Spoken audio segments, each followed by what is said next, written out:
Now I have to say, this is actually a really solid episode to wrap up this wonderful series. Was this series a masterpiece? No, but I found it to be an overall great experience from these 12 episodes. What I really like is how they handled the concept of isolation, because for the most part, you really don't feel isolated even though these characters were in a frozen world and the only people around were the family and a couple of side characters who were antagonists who then eventually became protagonists and kind of friends with everyone else. And I thought it was interesting how they really made us feel uncomfortable with Juri. The fact of the matter is everyone leaves stasis, more or less. They go back into the normal world, and essentially at the end of the day, the only ones left are the grandfather, the baby, and Juri. And I like how the grandfather knows eventually he has to leave, but he tells her, like, let me choose when this happens. I promise I will, just don't do it behind my back like you attempted. And I actually bought into it. I thought Juri was going to be like, yeah, okay, I'll buy into this, I'll let him choose when he wants to leave. But I like the idea that she does it when he's sleeping, because she knows the longer she waits, the harder it will be to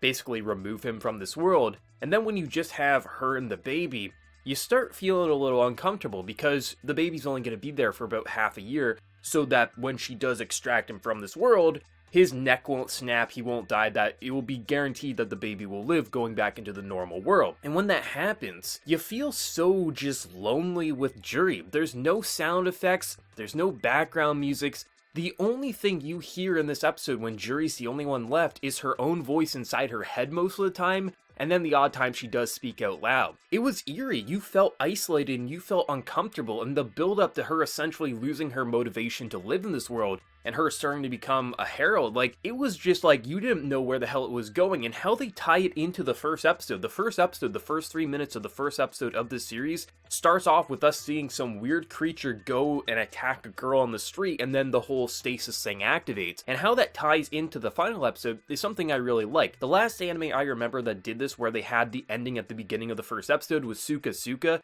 That was back a few seasons ago, and I love it when anime do have the ending in the first episode, but you don't know it's the ending because you can't know until you see the build-up throughout the 11 or 20 episodes, and I love how they tie that in. But that beginning also ties into the creation of the stone, and more or less the founder and what happened to her, the fact that she has the ability to willy-nilly just enter stasis or leave it or do whatever she wants because she was the original founder, learning about her husband who lived essentially 200 years. It gives you some clarification on where the stone comes from. Like, we don't know the full ins and outs, we don't know the technical details on why she was able to do this, but I'm glad they gave us this detail to at least show us where the stone came from, but not go so overboard where they try to make us believe how this could be created from thin air, because once you start really going into the ins and outs on this magical device, that's when the viewer is going to start saying, like, I feel like you're trying to really make us buy into this. I'm fine with this just being a mystical stone and us knowing that this person created. That's how I feel. I really appreciated how they tie that in. It was a nice little cover-up, because I'm sure some people would have said, like, we still don't know where that stone came from, so at least the final episode does clear that up, and also gives Juri a way to leave this world and essentially go back to her family. And I have to say, that reunion where the grandfather's sitting by the door, just sleeping, and then the reunion, the family coming out, welcoming her home, like,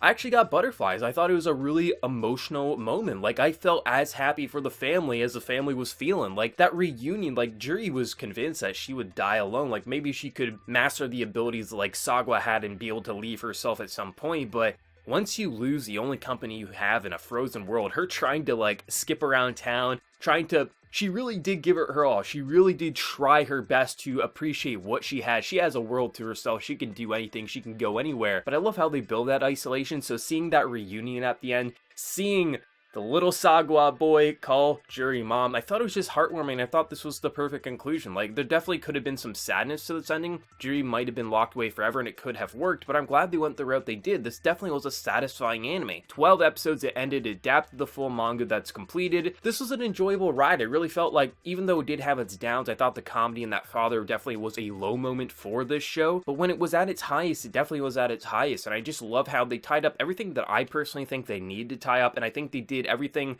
that they possibly could do with this final episode. And I love how they did tackle isolation for this final episode and really making us, the viewer, feel uncomfortable with Juri and just feeling like we don't know where the hell this is going. and who would have saw that ending coming, especially how it ties back to the first episode. This was a remarkable episode, definitely one of the highlights of the season for me. I absolutely love this show, going to miss it, but hey, Geno Studio is coming back next season with another anime, so you know I'm going to be checking out that and also reviewing it. But let me know your thoughts. What do you think of episode 12? What was your favorite moment? Let me know down in that comment section below. Before you leave, smack that like button, share your support. If you do channel, be sure to subscribe. So until next time, everyone, please take care and have a good one.